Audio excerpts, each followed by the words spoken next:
in the 06010. Fantasy Focus.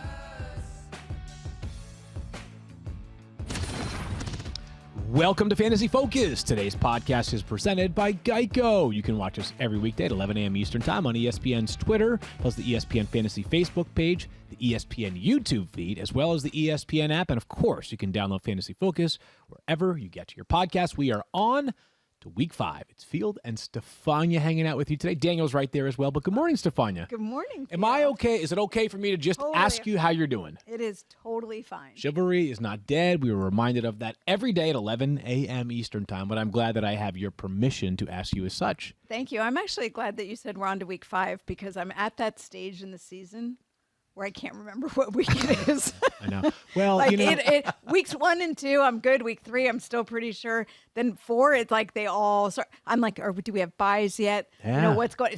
Are people coming off IR? This is when it starts to get really testy. And by the way, me. in every other year before this, buys started as soon as Week 4.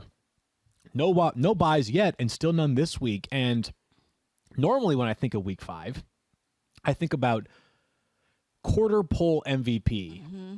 That's usually the time of the year that we start handing out such awards. And then I'm also reminded that I believe, and maybe Daniel, he does a lot of random stuff. Yeah, I do. I believe quarter poll is actually like a misuse of the term. I believe quarter poll refers to when you are 1/4 of a mile away in a horse race. So it's actually, you shouldn't say quarter poll after 4 games? Funny you say this. We did a bit yesterday on the fantasy show with Matthew Berry and ESPN Plus where we talked about the quarter poll and how it is a reference to horse racing, and it is, in fact, opposite of the way that we use it in football. So you were dead on. How about that? And I haven't even watched that episode yet. Is it out now? It is not out. Okay. Well, it just came out at probably 10:30. It was supposed to be out. Gotcha. All right, so I'm taking myself off the hook for that. So we got a busy show today. We're going to talk about some news. We got a bunch of injury updates.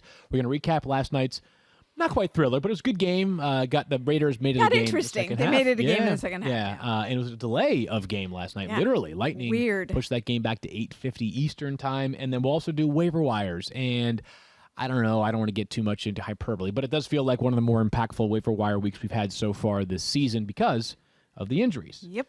And so we're going to turn right to you, Stephania, and now I don't have to turn to you and a camera across the studio and all that. We can look right next to each other. It's a lot so of running fun. backs in the news today, though. Yeah. Let's begin with Joe Mixon for the Bengals, who they played on Thursday night, so we didn't get much of an update until really yesterday, but now we have some more context from Zach Taylor. Well, it's interesting because yesterday during the show, I had said that Adam Schefter was reporting it was a low-grade ankle sprain, and he would be considered week to week. And then yesterday afternoon, Zach Taylor, talking to reporters, said, well, he's considered more of day-to-day. Okay. I still put this in the category of we don't really know with the Bengals because I just go back to what happened with Joe Mixon last year. And that we don't get detail on the nature of the injury, and we just have to sort of sit there and wait for the updates. Yeah. I would anticipate Week 5 is out, and I would start there. Yeah, that seems like my instincts more than anything else. Just tell me exactly what you just sized up. Right. And that even, by the way, like if you've played fantasy football, which you probably have because you're listening to this podcast, like you know the rules here, right? You just pick up the player. You expect the worst and hope for the best when it comes to injury updates, not because you want the players to go through something bad, but just you have to do that from a roster management standpoint. We're going to dive into what this means more for the Bengals backfield during the waiver wire section of the show, but for now, Joe Mixon at least is possibly out in Week 5. A player that I think we can comfortably say is out in Week 5, Stephania, is David Montgomery. But maybe some good news here for the Bears running back. Well, we actually don't really know yet. All we heard was that they did not believe it was an ACL sprain. But the reason I wanted to introduce it today, the Bears backfield is a bit of a mess. Ooh. But also, the Bears indicated they were not going to update any more detail on his injury until Wednesday practice. Okay, well, I have an update then. An update for you. Well, then. Here we go. This Look one at comes this. from. So we break news right here. This one comes from Dan Graziano, which Okay. says that tests showed Bears running back David Montgomery has a knee sprain. And this is, so Dan's reporting here, expected to keep him out 4 to 5 weeks. So not season ending, but sounds like IR replacement for sure. I would think so. And they have to, those are, of course, 3 games missed. So this is really interesting. So everybody pay attention because when the Bears said they weren't going to update till Wednesday at practice time, now that this is out, I'll be interested to see if they are forced to provide an update when they meet with reporters. So we shall see. But the good news here is that it wasn't a season-ending injury. He had a hyperextension, and you always worry about the ACL being a potential consequence of that. But there are a lot of other structures that can be damaged, and 4 to 5 weeks as a projection is not insignificant. And so, that tells me this is more of a moderate sprain, and that's a loose time frame. We'll talk in the same way that we will about the Bengals running backs, about the Bears running backs more during the waiver wire column, but good reporting there from Graz. Maybe some good news here, Stephania, that we would really love to hear. What do you know about Christian McCaffrey? Yeah, Christian McCaffrey sounds like he's been testing out the hamstring. He was with the Panthers, has been working out. We talked about, sort of average timeframes on hamstring injuries, and the big worry being the risk of recurrence. It sounds like he's actually going to really put it to a test on Wednesday, and as the Panthers say, see where he is football-wise. And I think that means instead of just running, they want to see what does it look like when you start implementing football stuff, and can you start to test it in that way. I still don't feel great about week 5, but it sounds like maybe week 6. So again, we only have what has happened in the past to go off of, but you will probably recall that last year Christian McCaffrey returned to practice like quite a bit earlier than when he actually returned to games. And obviously he dealt with multiple injuries last year, but there was a time where it was like Christian McCaffrey's back at practice, and then it was still like 2 full weeks before we actually saw him play. So in my own mind, I'm enthused by the fact that he is back, but still planning on Chuba Hubbard being the starting running back for at least this week for the Panthers. But at least we're excited to see Christian McCaffrey. It's progress. Yeah, it is. And they didn't put him on IR, and it made you think at least they thought he'd be back in a fairly shorter window. And also this year, and I don't know this for a fact, but my instincts were last year that part of the reason why they were so judicious with how they used him at the end of the season was like, what are we playing for, right? They finished with the 8th worst record in football. They're 3-1 now. They look like they could be a possible playoff team. They'll be motivated to have CMC back on the field. Yeah, heads up. Sam Darnold's rushing touchdown is going to go down when Christian McCaffrey I get that comes sense back. as well. At this point, he's on a literally historic pace. I feel like we're here for our daily dose of Tua updates, and Will Fuller for that matter, which might as well just do them at once. Yeah, we'll start with Tua. He's back throwing. Okay. He's doing some throwing, which when you have a rib injury, this is one of the hardest things to do. So it's not just, basic practice report he's throwing. That's actually real progress when it comes to a rib injury, because not only the rotation from throwing, but all the movement of your shoulder blade on your ribs. I think that's a really big sign, very encouraging. It sounds like they are really letting it be known that he could potentially return when eligible in week 6. Okay. I still say that's interesting. It's a London game, but maybe if he's doing enough now to give them confidence that he could really be ready for that, maybe that will be when we see him. Okay, so week 6 is in play for Tua. Week 5 is not in play, though, for Will Fuller. Right. Will Fuller with a broken finger. That's why he left. All we knew was hand injury. Now we know that he is already out for this week. Broken finger. We don't know if it's going to be a multi-week injury. It's been a rough start for Will Fuller so far. It's it's one of those things where I think based on the injury, he probably could come back sooner from a healing standpoint, but you're a receiver. Yeah. And, how much does it impact your ability to be able to catch the ball? Obviously missed the first week of the season due to a suspension, second week due to personal issues, now missing time with an injury. So we hope the best for Will Fuller, a guy who's really talented, we know, on the field. The problem is, in Miami's offense right now, it doesn't matter who's playing wide receiver. They can't protect the quarterback. The quarterback's not very good. Will Fuller's fantasy value has been zapped in Miami so far this year. And then, Stephania, I feel like it's basically another tradition we have here on the show, which is to give you a 49ers injury update. What do we know about Jimmy G? Yeah, so Jimmy G, this is interesting because we talked last week about how the other day, about how he was saying maybe he hoped it was only a couple week thing, and Kyle Shanahan seemed more encouraged. It sounds like after the MRI, they're calling it a calf contusion, which is a deep bruise, but as opposed to a muscle strain. Why does that matter? Because if it's bruising, like it was just superimposed, there was one play where it turned out looked like he got exactly what he said, stepped on.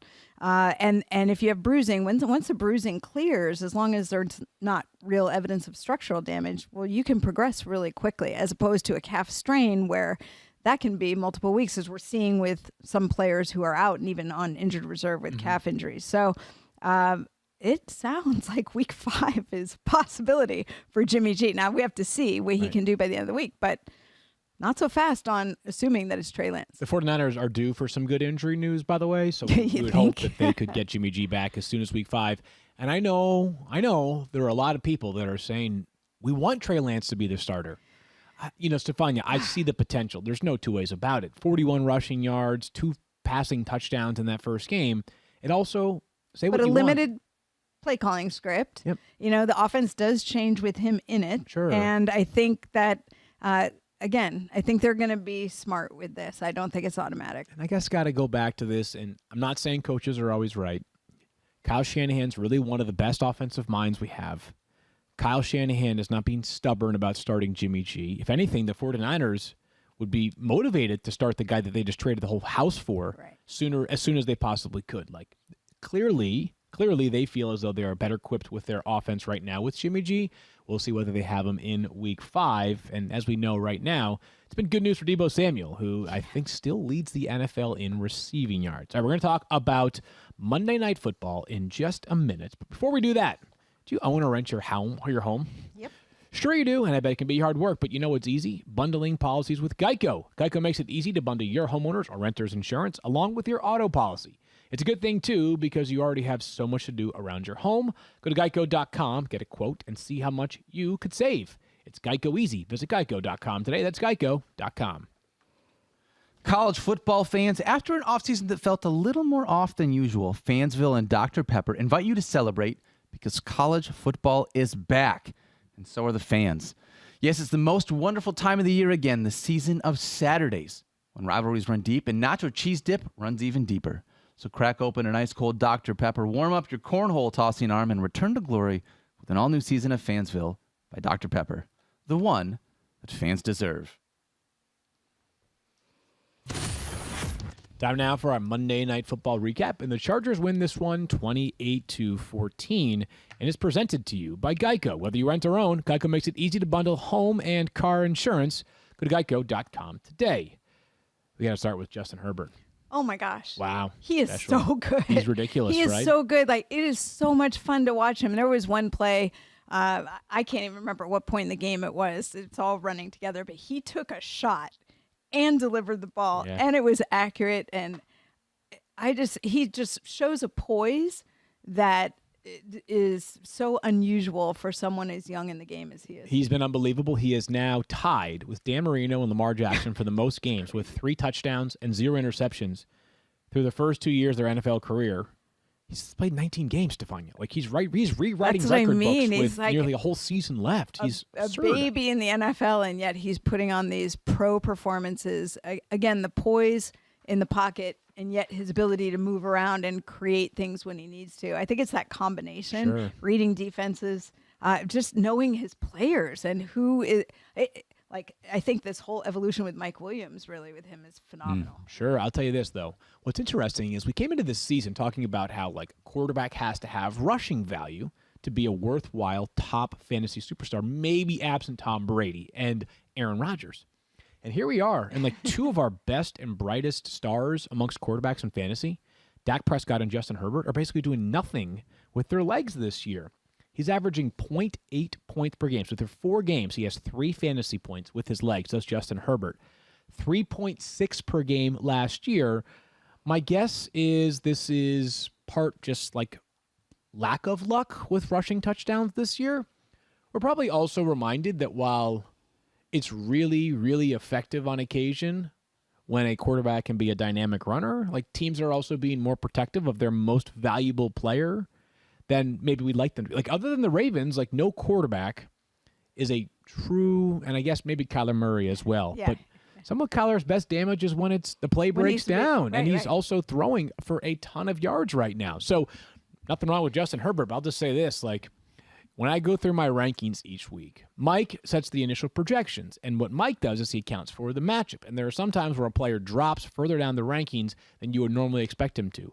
My instinct is that if Justin Herbert drops down, and this week, because they're playing the Browns, a pretty good defense, my instinct is like, just jam him right back up to the top, because I don't know how you feel anything other than absolutely brilliant about having Justin Herbert as your starting quarterback every single week. You know, it's interesting to that point about rushing. So Dak did have his longest runs of the season this last week. And I think part of that for him, there is a confidence that is coming back in that ankle. He even talked about it and said, like, he's just really not thinking about it. And it felt good to him to be able to run like he knew he could before. Sure.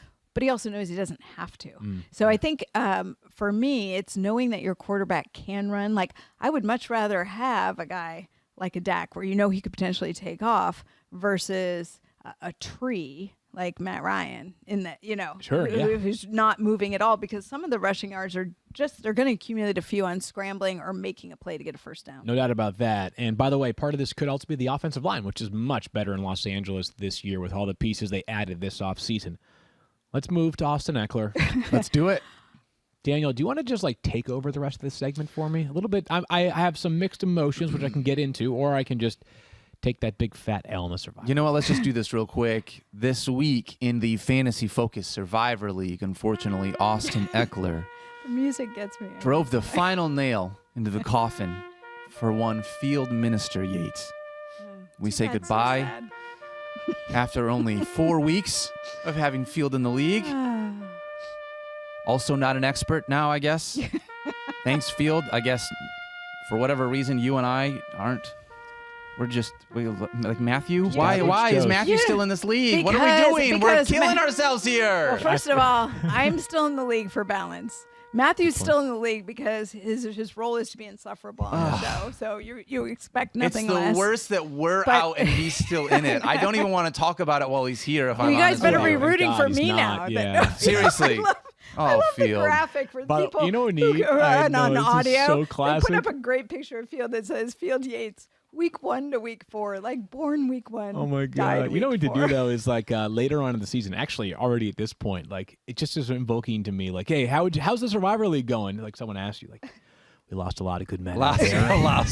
Because every But we week, left it all out on the field. Yeah, we really did. That's right. Yeah, man. Austin Eckler, though, if you're talking about going Listen. down, Yeah, that listen, performance I'm okay was with it. And awesome. I had the classic mixed emotions last night because I needed Austin Eckler to do one of two things: stay under 17.8 points or go to 28 fantasy points last night. How many do you get? He got 29.5. So, Oh, but okay. the league that I was playing him in, he actually got exactly 28. So I was like, if I get 28, I'll take the W, which I was happy about, but it came at the cost of my Survivor League This is team. why you play in mini leagues. People. Yes, that's right. That's right. And by the way, for those who may have been watching the game, Austin Eckler came out early, and I got nervous. Yeah, because me it too. came out Right to and the it tent. looked and straight to the tent. And it's just a reminder that the tent can be used for many things. Right, Sometimes they're evaluating it. Sometimes they're actually, re-administering some tape. They want to look at something. Guys go to the tape bathroom it- there sometimes. That has happened. Yeah, yes, no doubt, yeah. So he proved to us by the end of the game Sure. he was still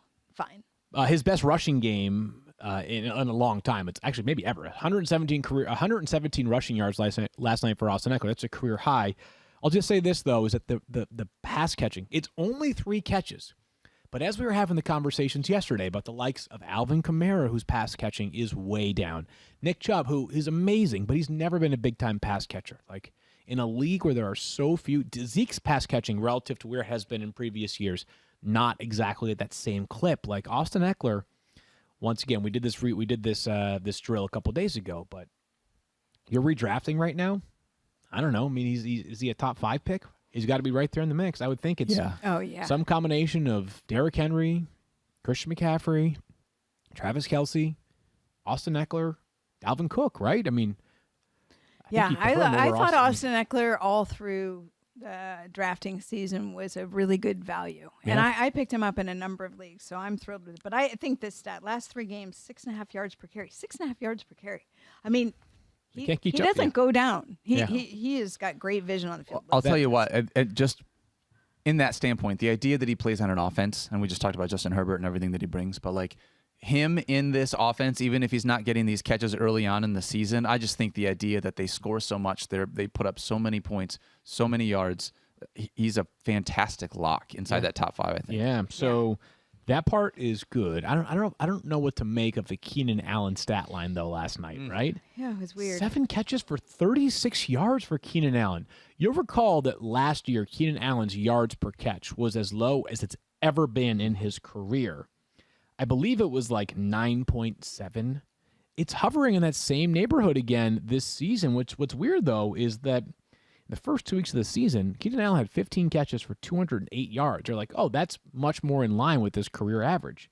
Since then, he's got 15 catches for 86 yards. Like, that's a running back stat line right there, not a wide receiver stat line for Keenan Allen. No major cause for concern. It's just something that we'll keep our eyes on going forward. And when you're sort of stacking your wide receiver tiers, guys with bigger play upside are going to be higher than Keenan Allen in our weekly rankings.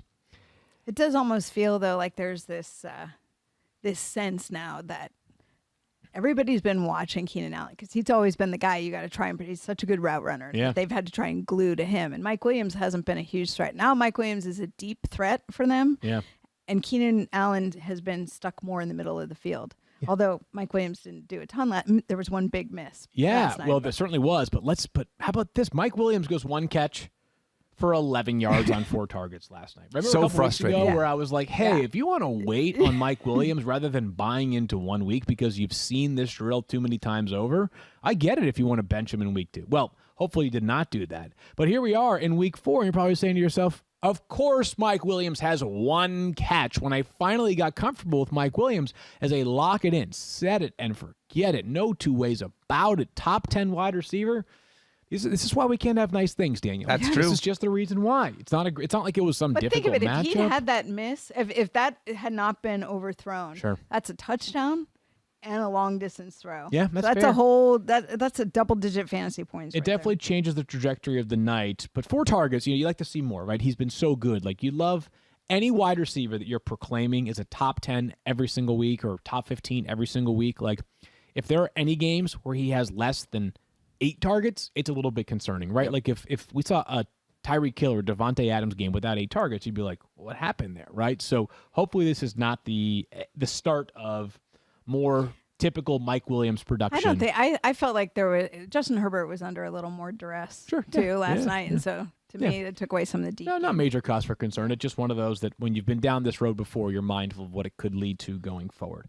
Jared Cook had a nice night for the Chargers. They actually threw 2 touchdown passes to tight ends. The other one was Donald Parham. Yeah. Cook 6 for 70 on 7 targets with the touchdown, 19 fantasy points.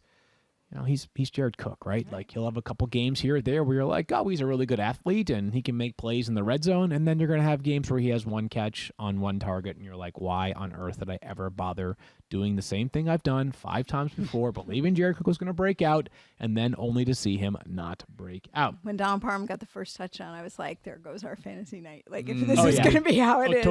Totally. Yeah. Nobody's putting Donald Parham in their lineup. Yep. Matthew might, because he plays in like 94 leagues. Derek Carr last night kind of came back down to earth a little bit. 196 passing yards, 2 touchdowns, 14.4 fantasy points. You know, salvaged what could have been a disaster of a night, though. Yeah, a little bit of some late jump time and second half performances, but he'd been averaging 401 yards per game. Probably just another reason, like, you know, again, why when we're having the conversation about fill-in quarterbacks, right? Like, this is why it's hard to invest in some of those guys that are not part of that lock-it-in top 10 conversation every single week. Josh Jacobs returned last night, Stephania, 57 yards, but I thought was really interesting was he had 5 catches on 5 targets last night. So this was a weird game, and I would have to go back and track every play, which I try and do later, but it was a little bit difficult for me to actually keep up with what was happening with the running backs. If you watched, so going into the game, just to recap, Josh Jacobs was questionable because of his ankle, and the worry on the Raiders' part was that they didn't want him in there and then have to leave the game in a hurry. They wanted to know if he was going to go, he was a full go. He was out of the game very early, and I thought, oh boy. And he didn't look good. He looked, if you're just looking at his reading facial expression and body language, like frustrated and kind of nervous about the fact that this was happening. And meanwhile, Peyton Barber is in there, who we have been hearing about how much John Gruden loves Peyton Barber, and has a kick return, and then he exits the game in the first quarter with a foot injury. And Lisa Salter's report was very interesting because she said that she was telling us about Peyton Barber being out with the foot. And she said Josh Jacobs, she talked to him before the game, and he said his ankle was feeling very iffy, not as good as it had all week. He didn't know if it was the turf or what it was, but suddenly he was nervous. That is really insightful. I mean, it's amazing, first of all, that she got that from a player that close to the game time. But I think sometimes this happens where a player's really nervous about the injury and it starts feeding into everything that they're feeling and they're not trusting it. They were in a different location, that turf on that stadium, don't know how it felt. But it resulted in Kenyon Drake playing more than maybe we expected. 19 snaps, yeah. Yep. And then Josh Jacobs ends up back in. Peyton Barber ends up back in, but nobody was really at 100%. So hard to read until we see sort of the aftermath in the next couple of days. Just 17 carries for Josh Jacobs. Unfortunately, just 17 receiving yards for Josh Jacobs. So 10.7 fantasy points last night for Jacobs. He's a touchdown-dependent RB2. Like, the pass-catching volume was good last night. It was a career high, but the rushing inefficiency is something that's been a real problem so far for that Raiders offense, other than when Peyton Barber carries the ball, as Josh Jacobs now has 23 carries for 74 yards this season. Hunter Renfro, baby. Hunter Renfro, who last night did so many Hunter Renfro things, which included, I'm sure you know where I'm going with this one, the Chargers attempted a fake punt because it looked like it was actually maybe an automatic check for the punter, Ty Long, because the Raiders left the gunner uncovered. And who comes storming from absolutely nowhere? This was like a baseball outfielder who goes from like outside of your screen and comes in and make a diving catch. And Hunter Renfro makes a pass breakup last night. Becoming like my new favorite player just because he's so fun to watch. And if you were watching the broadcast when they were talking about this route, is it called the China route? Am I saying is that? It's a route concept, yeah. But that stutter, and then they showed how Cooper Kupp, who'd been training, they'd been practicing together, and how Cooper Kupp had added that route. Like they're like, it's a copycat league. They're trying to do these things, but you watch Hunter Renfro break ankles every time he does that. Nobody can keep. It's fascinating. I could watch that on loop. I was trying to figure out who the right comparison is for Hunter Renfro as a player. I don't have the answer right now, but he is his footwork is some of the best in the NFL, and kind of makes me think. I don't know that Julian Edelman had the same footwork, but is that same ability to make people miss in the middle and toughness. Yeah, you know? Certainly Edelman's one of the toughest we've ever seen at the wide receiver spot. But it's not just the footwork that's cool. How about this? Hunter Renfro is one of 8 players in the NFL right now who has at least 5 catches in every game. And if you look at the names, it's not like, 7 other randoms. It's Devontae Adams and Deebo Samuel and Calvin Ridley and superstar talents. And Hunter Renfro, who... not there yet, but he's at least carved out a consistent role for fantasy. He's available in like 60% of leagues. Probably not a 10-team starter, and probably not even necessarily a guarantee that needs to be on your bench in a 10-team league, because he may never get there, is what I should say. But in 12-team or larger league, get Hunter Renfro on your bench, man. This guy has just been so consistent for them this year. He might be one of the better fantasy values when you look at his draft position. He's one of those where the good news is like the workload is consistent each week. The upside's not necessarily tremendous, right? Because he's not had 100 yards in a game this season. He's averaging, I want to say, like 12 yards per catch. So he would need 7 or 8 to get to 100 on average. But, it's hard to find in a deep league. It's hard to find a flex third wide receiver when bye weeks start running around. Hunter Renfro is going to be a useful piece in fantasy. Darren Waller had a pretty Darren Waller night, 4 catches for 50 yards and a touchdown. Couple of those catches. Yeah, oh my he's God. like the one in the end zone. He's ridiculous. He's ridiculous. And the taunting calling him was so stupid. NFL, think twice about your dumb rule. How about this, though? He has not gone 3 straight games without a touchdown since 2019. So it's hard to predict touchdowns, except for when it's Darren Waller, because Darren Waller is just remarkable. Phil, can I ask a question? Sure, of course. Mike Clay and I got into an argument on the CSS DFS podcast last week. Was it a polite argument? You guys are so polite. It was sort of a polite argument. But do you think that fantasy managers that are rostering Darren Waller, even though he had 15 fantasy points, have been disappointed with Darren Waller because in week 1 and those 19 targets? Correct. Do you think he's a player that because of that, you could take that bias that manager might have and try to spin that into a trade?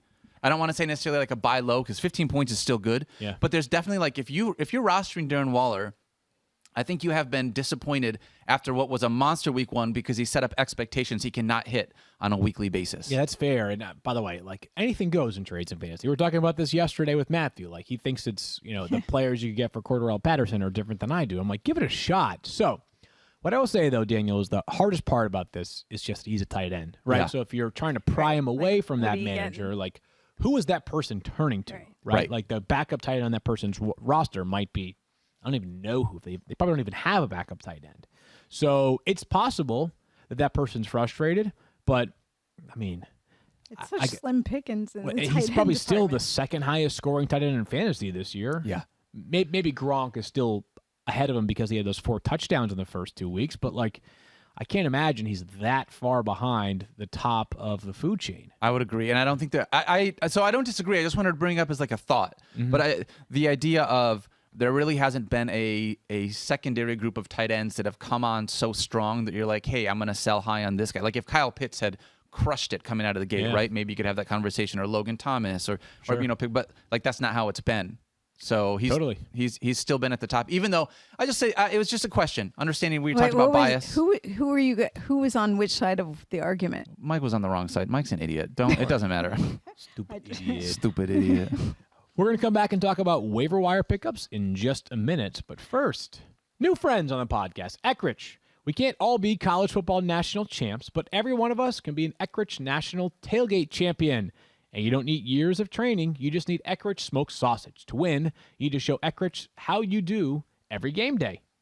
Do you have a special recipe passed down over generations? Do you dress your sausage with team-colored toppings? Do you lay your deli meat on your sandwich as thick as you lay on the trash talk? However you do you, Eckrich wants to see it in all its glory. Enter at eckrich.com/tailgate. That's ECKRICH.com/tailgate. Hoy, me mateys! It's me, Captain Squirrelbeard here, searching the high seas for the Ashley Bobashley and her crew. Wanting to let you know this episode is brought to ye by Captain Morgan. NFL fans know as the season gets underway, ye gotta have the right players for all 60 minutes to bring that spark. Well, coming out of the draft, football fans know how hard it is to add to the right players that provide some excitement and spark to your team. Hearty mateys. And sometimes ye gotta sub someone in to switch things up. Well, same thing goes for that drink in your hand on game days. So if ye be looking to sub in something more refreshing, reach yeself a crisp, delicious Captain Morgan original spiced rum and ginger. Sub in the Captain, Captain Morgan, the official spiced rum of the NFL. Visit CaptainMorgan.com to find the Captain near you. Drink responsibly. Captain Morgan Rum Company, New York, New York. Hearty mateys. Oh my goodness.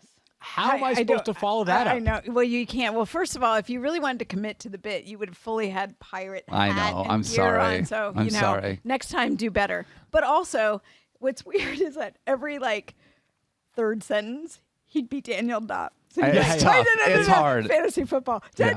It's so hard. That's tough. I got to be honest. A lot of that. So the Ashley Bob Ashley is a live read that we did with Katie Nolan back in the day, and so I just want a big shout out to Ashley and Katie from the original show, because they are it was all where it came from, and I love both of them. So I love you guys. Hope you're doing well. I love you, mean it, and it was just fun. It's fun to do the pirate voice. You're like, his name was Steve in Dodgeball, right? It was. I Steve. thought he was a pirate, but every once in a while would break character. Alan Tudyk. Yeah, when the sequel comes out, Daniel will be Alan's fill-in if they need a stunt double or something. Please, that'd be amazing. So good. So it's time for Free Agent Finds, and it's brought to you by Captain Morgan. Bench the boring drinks and sub in the Captain on game day. Captain Morgan, the official spiced rum of the NFL. All right, from there, let's do it shall we? So I get to play the role of Matthew. Yes. Oh, good luck. Only this will be very hard for you because I'm not going to interrupt you. Okay. What? That's gonna be tough. I know you're used to it, but this is the best part of the week when Field announces to the world his free agent finds. Yes. And obviously, as we were talking early in the show, you need them right now, especially at the running back position, but not just the running back position. Yes. So we start with a quarterback. That's right. Sam Darnold for the Carolina Panthers has been exceptional. And I'll be honest with you, Stephania. I almost didn't include Sam Darnold on this list, and there's a very specific reason why. What he is doing is literally unprecedented. As I mentioned earlier, he's the only quarterback ever with 5 touchdowns on the ground in his first 4 games of the season. Ever. So it's not going to happen. It's not going to keep up, right? Sam Darnold is a good athlete. He's not Lamar Jackson. He's not anywhere close to that athletically. There have been designed runs that have led to those touchdowns, which is good. So there's a chance he gets you like another 3 or 4 rushing touchdowns this season. But I still think even that number would be significant. If he finished with 8 or 9 rushing touchdowns, that would be huge. All that being said, if you're looking to shake things up a little bit, he's also been good as a passer. He's got 300 passing yards in each of the past 2 games, and the matchup in Week 5 could not be any more savory. The Philadelphia Eagles, who, if you've watched their past 2 games, I need to go back and get the specific numbers, but Tim McManus, who covers them for us here at ESPN, noted that over their past 2 games, it's like 850 total yards of offense and like 83 points allowed. They are a complete mess on defense right now. Which is so weird to say about the Eagles, but it just shows you how much times change. They Things sure change. have. So, and, I did say earlier, I thought that, with Christian McCaffrey back, it takes away maybe a couple of those end zone runs for Sam Darnold. But to your point, he's been incredibly efficient passing, except for the only person who doesn't think so is Robbie Anderson. But, right. I know. But the connection he's had with the receivers, he's making smart decisions. Yeah. All of that pays off. I'm calling this right now. Fix me game for Robbie Anderson this Sunday. Fix me game. I'm calling it right now, Tuesday. That's your Tuesday call your shot here moment. What happens when you get a fix me game wrong? Because we can't just go throwing out fix me games all willy-nilly field. It's a fix me game. I'm calling my shot. And if I get it right, I receive a shot of Captain Morgan. Morgan. Captain Morgan! If I get it wrong, you get it. Oh, wait. How do I win? You get it. Oh, okay. You get it. You get a shot. You get a shot. All right. Yeah. We'll do a shot. I love it. How about that? All Okay. right. Moving on. Now moving to the running back position. Yes, this is where it really matters. And we talked earlier about Chicago being in trouble because of David Montgomery. Even Dan Graziano reporting earlier that he's going to be out multiple weeks, at least a month.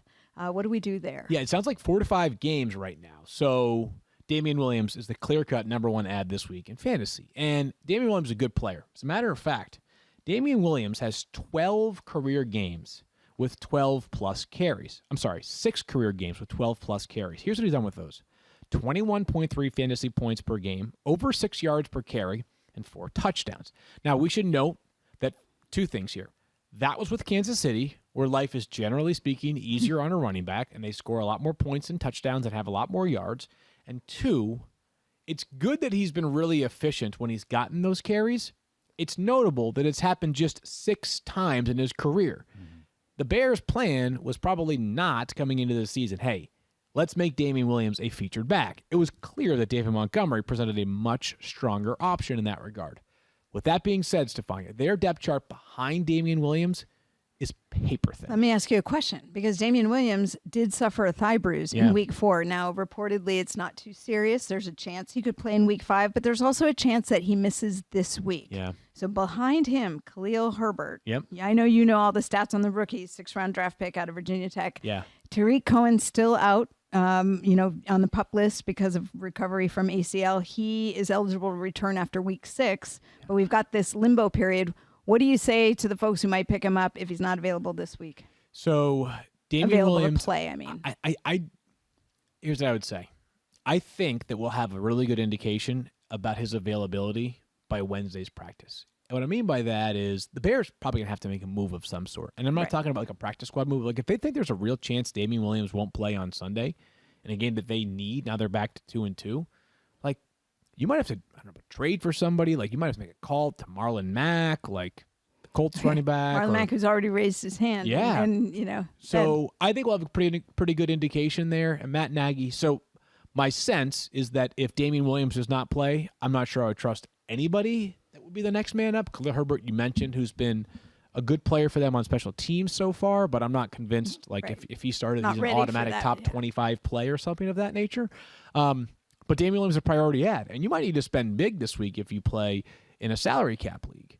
And I'm not saying you need to spend every last dollar you have, but this is a pretty unique opportunity for a guy who's a good player, who's performed well in big games, obviously the Super Bowl being most notable, and Damian Williams is a really, really good pass catcher. So Damian Williams, a clear-cut priority ad for anybody out there who needs some depth, and certainly those that are now not going to have David Montgomery for 4 to 5 weeks. The sense I get, by the way, is Tariq Cohen's nowhere close to returning. It sounds like that one could be, a little while here, hopefully at some point this season. So Damian Williams, priority ad. Okay. Next up, since we're stuck in running back backfields that are hurting, we talked earlier about Joe Mixon being day-to-day, according to Zach Taylor, but likely out for Week 5. Yeah, and if he misses Week 5, they would most likely, the Bengals, turn to another Oklahoma running back in Samaje Perine, who Perine's an interesting player in the sense that, like, I'm not sure he's ever been, like, a great backup running back, but he has held on to multiple jobs back in Washington as a rookie. I was going to say, wasn't he? Yeah. He ran for over 600 yards as a rookie, which is, as a guy who's, I think, a 6th-round pick, like, it's not amazing, but still, like, it's not nothing. It's an accomplishment, yes. So Samaje Perine's the next man up. We saw this a little bit last year. He had a handful of games where he was kind of the guy, or at least close to the guy, alongside Giovanni Bernard for the Bengals last season. They have Chris Evans, 6th-round pick out of Michigan, an impressive pass catcher. It feels much more likely, though, that Giovanni Bernard, muscle memory there, that Samaje Perine takes over as the guy if Joe Mixon's out this week. So he would be the second priority ad of the week here for the entire waiver wires. Samaje Perine has 39 catches on 44 targets in his career. So adept enough in the passing game, but you can get some of that value sprinkled on top of what I think could be 15 or 18 carries. Well, it's not only running backs that have injuries. We have a litany of wide receivers who are out. And so who is available in the wide receiver department for us? You guys hear me every year talk about how there are a few guys, like, I just need to get them off the waiver wire column because I'm going to be sick of writing about them again every single week because the narrative doesn't really change. And Emmanuel Sanders is right now that player who's coming off of another game with 5 catches. It's the Bills offense, which is steamrolling people right now. He's at 44% roster percentage.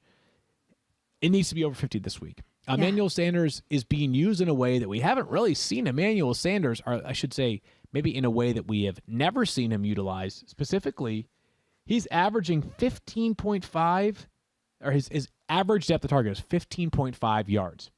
That stands in stark contrast to 9.0 yards per season. So in 2020, playing with the Saints, he had a career low average depth of target. In 2021, he's got a career high average depth of target.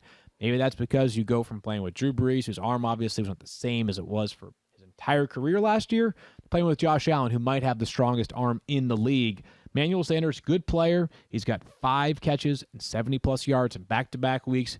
Get him on your bench. Leave him there. Not saying he has to be started right now, but a useful piece to have on your bench. He's also running really, really fast. And I think he's an interesting player, in particular from the standpoint that he had major injuries. And he has overcome sort of the stigma attached to the injuries he's had. And that could be partially responsible for some of his lack of depth at target. He might not have been the player who could have made those plays. Yeah. And then combined with the situation in New Orleans. And now he's in an offense where he's got a guy who can throw him the ball like that, but he's also proving that he's fully back and not to be written off. By the way, when you say something like he's running really, really fast, people are like, okay, like, what is that? Like anecdotal? No, it's tracked via next-gen stats that he has been the fastest player on the Bills this year. Like, he has been flying out there for Buffalo. Let's get him off that waiver wire column. All right, another wide receiver. You want to have people pick up a wide receiver from the Jets? Yeah, I know, weird, right? But they do have 2 right now that are playing well. One in Corey Davis, who's been good in 2 of 4 games this season. He's way over 50%. But the other one, who was supposed to be the forgotten man in this Jets wide receiver group, and instead he's played 1 game, and he had 7 catches on a team-high 9 targets in Week 4. That's Jamison Crowder, who... Jamison Crowder maybe is only as valuable as Elijah Moore's health dictates. Elijah Moore, their 2nd-round pick out of Mississippi, missed last week because of a concussion. We'll see whether he's available for the Jets, who play in London on Sunday morning against the Falcons. That being said, Jamison Crowder is just like a professional chain mover, good for 10 fantasy points or so per week when he actually gets opportunities. He's a really good slot receiver. The Jets did make him take a pay reduction this offseason, and it seemed like the writing was on the wall that it was just a matter of time that Jamison Crowder was no longer a Jet. Yeah, but I feel like that's the conversation we were having in the preseason. Yeah, and you know what, though? Here's what I keep an eye on. This is, and I don't know this for a fact, but I'm sitting here thinking to myself, if you add Jamison Crowder, the value you're getting is the potential that if Elijah Moore misses time due to this concussion And further. Here we are, yeah. Yep.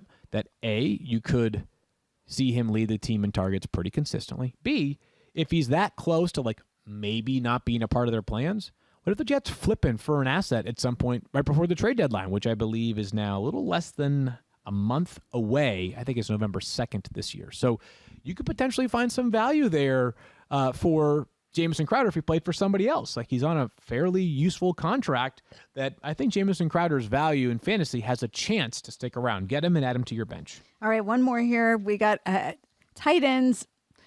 Tight ends just aren't very good. They aren't. Forget about the injuries. We just don't have many that are very good. But you have a guy that you want to recommend who lately, every time I look up when the Cowboys are scoring, there's a good chance I'm seeing this guy. Yeah, and maybe it's Dalton Schultz that you're referring to. He is available in nearly 80% of leagues. And why is he so available? yeah, so I think part of it is just that when you think about the Cowboys pass catchers, like how far down do you go on the list before you get to Dalton Schultz? That being said, he's running a ton of routes. He ran a route on 75% of the Cowboys dropbacks last week.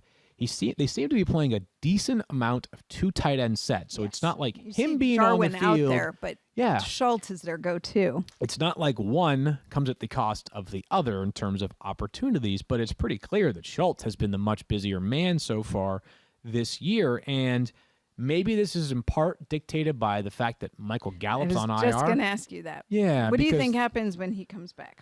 Which he's now missed, what, This 2 is games? Yeah, I think he's out one more. I'm sorry. Yeah, I think the reporting was something to the effect of 3 to 5 weeks. So Yeah, maybe he's been Michael out Gallup's 3. returning soon. Yeah. So it could be it could be that he's out or he is back soon, I should say. But maybe that changes the narrative on Dalton Schultz. But what I am here to tell you is that who are you starting at tight end that you're so confident in that you would not want a player in Dalton Schultz who's got 5 or more catches in 3 of his 4 games this season, who's got 3 receiving touchdowns? Like, wouldn't you rather turn to an offense in Dallas that's playing at such a high level? And we talked earlier how Dak has not been rushing near the goal line as much. Like, there are some opportunities here for Dalton Schultz, who, as I said a few days ago, also, he's going to be a free agent in March. He turned 25 in July. We've seen tight ends make bank in free agency. I feel like Dalton Schultz is the next one to come down that pipeline where all of a sudden you're like, Dalton Schultz just got like, whatever, $12 million a year? Wow, good for him. Well, he really showed, last year he stepped up because Blake Jarwin tore his ACL so early that Dalton Schultz, who we were expecting this incredible year from Blake Jarwin, poor guy tears his ACL. Dalton Schultz rises to the occasion, clearly develops a rapport there early on with Dak, and then continued to be effective even after Dak was injured, and then jumps right back into it this year. And Blake Jarwin, I thought maybe he'd have a chance to kind of catch up, but that really hasn't happened. Also, another note, Mike McCarthy said on Monday that he doesn't expect Michael Gallup to practice this week. So It looks like Dalton Schultz's status as that, as the one of the 3 top pass catchers is still there on the as far as receivers, I should say, because Zeke's starting to catch more passes too. So there's really 4 of them. Yeah. Stanford tight end. So Dalton Schultz, Zach Ertz, Austin Hooper, Colby Parkinson for the Seahawks, who's been dealing with some injuries, but like so many Stanford tight ends around the NFL. So let's go ahead and rank these 5 to 1 here for those that are wondering what the priority should be if you are in a spot to make such a decision. I'll throw Jamison Crowder at number 5. Again, the volume should be steady, and I know that the Jets maybe had plans for him to not be a part of their offense for at least a long time, but they're not good enough where they can afford to not have their best players on the field. I think Jamison Crowder is just a good, solid PPR option. Put him on the bench, and you can make use of him when bye weeks roll around.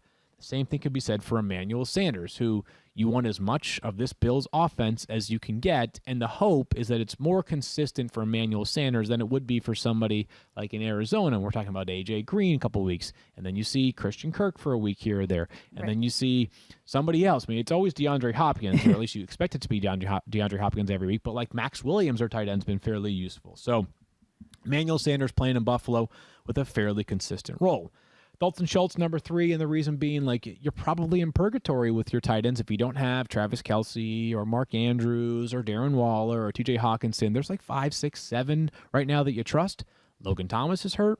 Gronk is hurt. There are a few other players that just haven't produced at that position. Find yourself a Dalton Schultz. Number 2, no surprise, Samaje Perine for the Bengals. Maybe even hopefully, it's just a 1-week stint for Samaje Perine or even a 0-game stint for Samaje Perine. But at least he's getting the work. you think is going to get the work? You think if there's a chance Mixon's out. And heck, Which we again, expect. we saw last year, as you mentioned at the beginning of the show, like Joe Mixon had this foot injury that went from like a minor concern to the entire season. Right. He was out after that injury took place. So Samaje Perine, the next man up in the Cincy backfield, it's always hard to find backup or starting running backs for your fantasy team. And finally, Damien Williams, who will monitor his quad issue this week, but I do suspect he'll play in week 5. Really, really talented player. He's gotten opportunities. Good in the passing game. David Montgomery likely to miss between 4 and 5 weeks, according to Dan Graziano. Find yourself some Damian Williams worth a significant portion of your remaining salary in salary cap leagues. Field, I want to ask you one real quick question. Okay. Excuse me if you don't mind. Sure, of course. And we did not prep this, so we don't have graphics or anything for it. But as a part of this, I'm looking at a player on my roster that I'm wondering if I should drop in order to be able to roster some of the guys that you're talking about, all right? And I just want to give you a couple of numbers without... Just one? Just one. I'm just only one. But he's wide receiver 68 on the season. It's like a blind resume. Yeah, you're giving we're away? doing a little bit. A little bit. He's averaging 6.7 fantasy points per game as a wide receiver in a full-point PPR league. Okay, not good. He's only had one game where he had double digits, and even that was low teens. Okay. His quarterback is quarterback 28 on the year, and he's averaging 12.1 fantasy points a game as a quarterback. Okay. I think I know who it is. How do I keep holding on to this player,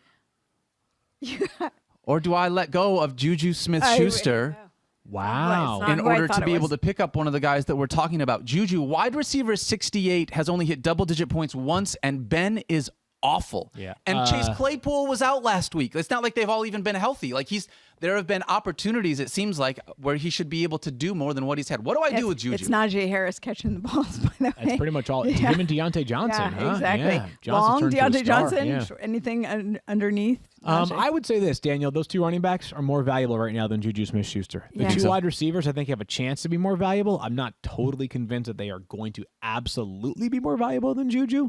And Dalton Schultz, I'd say, like, if you need that tight end and you either already have that IR spot that is utilized by somebody else and you can't slide a Gronk or a Logan Thomas in there, then I understand if you can't afford to roster, like, if, you need to drop someone, like Dalton Schultz could be more valuable than That's really Juju interesting. right now. Thirsty Kyle just texted me, and I don't know if he's trying to be helpful or he's trying to, like, jab me.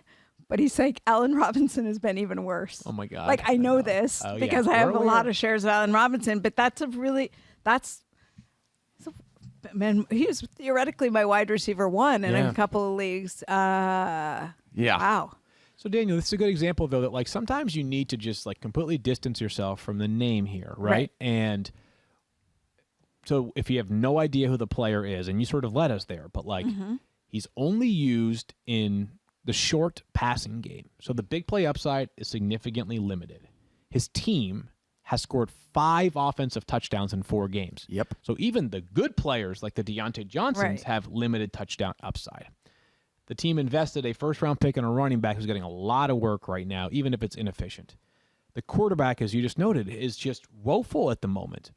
What would be the reason why you need to keep this player on your roster other than the fact that Juju was a couple of years ago a fantasy superstar? That's it. So, His yeah. name value right now is it. And the idea that we believe that there's still skill and talent inside of him that, like, maybe he could turn it around. But the problem is it's not just about him. It's not Yeah. him. Right? It's the There's a offense. whole offense. There's 10 other guys on that offense that you've got to be able to work around. So it's tough sledding right now there for Pittsburgh. I don't know. Juju's far from a roster lock. Far from a roster lock right now, which is too bad because he has been, at previous points in his career, so good. So, Field, tell everyone where they can find your article. That's right. It's available on ESPN Plus right now. Go check it out. It debuts usually Monday afternoon with an update on Tuesday morning in case anybody presses on Monday Night Football. Hunter Renfro has been on the column previously, but another reminder last night that, like, he's still available He in should not be leagues. on the column. I know, it's crazy, right? But we'll get him over. I'm gonna I bet he goes over that threshold this week for 2 reasons. One, another good game. Plus, the PBU, like the pass breakup, reminds people about Hunter Renfro. Go check to see if he's available in your fantasy league. Make it happen. Get him over 50%. Should we close it out with some extra analysis, Daniel? Yeah, let's do it. Field Extra Analysis is brought to you by Corona Extra. Live the game day good life. Please drink responsibly. Corona Extra beer imported by Crown Imports, Chicago, Illinois. Field, and I'm going to start with you by throwing this question over about DeAndre Swift. started the season out super strong. Last couple weeks have been tough, including this last game, 49 yards on 4 catches, only 8.9 fantasy points. And we've seen a lot of Jamal Williams lately. He's not the guy that seems to be averaging 20 fantasy points like we had sort of hoped he was going to be. So do you think defenses are starting to figure out with the Lions, if we just shut down TJ Hawkinson and the 2 running backs, we'll let Khalif Raymond and Quintez Cephas and all these other guys beat us? Not worried about it, to be honest, because I don't think so. Because 2 things. Unless it's like Christian McCaffrey back there, a team is probably okay like letting a running back beat them in the passing game, because running backs don't catch 25-yard passes. Sure. Right? Like Khalif Raymond, even if he is a completely nondescript player relative to DeAndre Swift, is much more likely to catch a 25-yard pass than DeAndre Swift is. 25 yards down the field, I should say. So I don't know. Like, my thought after Sunday was like, I don't have any different take on DeAndre Swift. I don't feel any less or more confident in him than I did after the first 3 weeks of the season. I was reminded, and we should just leave this, we should like hang a sign up somewhere that says this. Head coaches value different things in running backs than we do. The way that they use running backs is different than how we would use them, right? Because Jamal Williams is playing a lot. He's carrying the ball a lot. You saw that split screen right there for those that are watching. The number of carries those 2 players have is literally within 1 of each other. So, yeah, it's much more of a backfield split here in terms of the rushing attempts that we would have expected. But the receptions are way in the favor of DeAndre Swift. I'm fine with him. He's still top 10 running back for me. And real quick to say this, and I know I watched the Lions game, so you guys don't have to worry about it because I know no one else wants to. So we don't have magnanimous of you. But Taylor Decker was out this game. Yeah. Penei Sewell is starting at left tackle, even though he practiced all offseason at right tackle. I know he played left tackle in college, but it's just it's a different game. You also have the idea that Frank Ragnow got hurt. He's our all-pro center. Yeah. He got hurt and left this game. So our offensive line, which is supposed to be a running strength or a strength of this team, has had some injuries, and so it's another reason why you could potentially downgrade them just a little bit. Yeah, no doubt about that. Can I move forward to the Seahawks backfield for a second? Please do it, man. And, sometimes we're almost like airing grievances on the show, as opposed to like telling you what it means. Sometimes you just got to get it off your chest. The Seahawks in week 4, they won, which is good. Yeah. Okay, do you want to take this one, Stephania? Go ahead, have at it. I have Chris Carson in the same league where I have Allen Robinson. This is killing me. And I don't know, as somebody who, this is already, it's personally difficult because, we've got the NFC West, and I'm never really rooting for the Seahawks to win. But then I'm forced to watch, and I'm looking at Chris Carson and actually cheering for him, and I'm wondering why I'm not seeing him on the field. Yeah. He had 14 touches last week, so I'm thinking, is Chris Carson hurt? Suddenly, that is my question. Alex Collins has a game. 10 carries, 2 catches for 34 yards. More work in the red zone, 5-3 red zone snap edge over Chris Carson this week. I remember Alex Collins. I think he did his little Riverdance dance when he scored this week. I remember that from Baltimore. I remember Alex Collins. I thought he looked very good in the preseason. I thought we saw from Alex Collins I actually had him on my bench to make my misery even worse because I wanted him in case something happened to Chris Carson. Sure. I really thought he would be the number 2. I don't like 1A and 1B field. Tell me what's happening in Seattle. Yeah, I don't know. I'm not sure that anything necessarily happened. Sometimes coaches in the course of a game, I don't know if this was the Seahawks looking forward to Thursday night That's football. what I was wondering. That was my next question. Yeah. Yes, they play on Thursday against the Rams. I don't know if there was something that Carson did not do in week 4. Whether it was a pass weird. We protection haven't mess heard up, anything. whether it was him not hitting the holes. But by the way, another running back who's not getting any passing game work right now is Chris Carson. He has 3 receiving yards over the past 3 games. He's averaging 1 receiving yard for the past 3 games. Now, all the positive indicators are still worth noting. He had 19 touches in week 1. He's got 13.7 per game since then, which I know is less than 19, but still 13.7 touches per game is not nothing for Chris Carson, so that's good.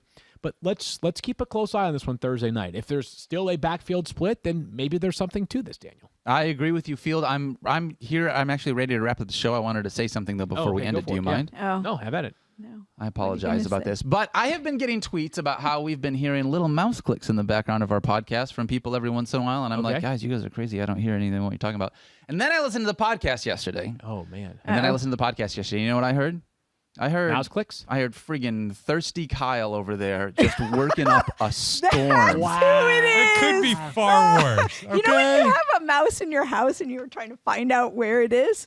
It was We it. found our mouse. That was it. And first off, Thirsty Kyle is a heavy clicker. One, like he's got a heavy clicker finger. And two, his mouse is not a quiet one. I mean, it's pretty squeaky. It makes some noise. So if you've been hearing mouse clicks, it's I because apologize. Okay, it's not you. No, it's not you. You literally just said it was me. No, I'm just Literally saying just said. it's because we leave Kyle's mic up, and we just realized that because we leave Kyle's mic up, that's where all those clicks were coming through. Because he is just silent through the whole show, but his mouse was coming through. So if you've heard it and it's been annoying, we found it. I apologize. Thank you for sticking with us until this point. Wow, that is. I had Give no idea that's- that was First of all, happening. that's really good detective work. Thanks, guys. Secondly, give that mouse some cheese. I know, right? Needs a little It's a bit of good cheddar. mouse. That mouse and the rest of us will be back here tomorrow. We'll talk Week 5 rankings for Stephania, Daniel, and Kyle and his mouse. I am Field. We're back on Wednesday. Talk to you then. Peace out. Herb!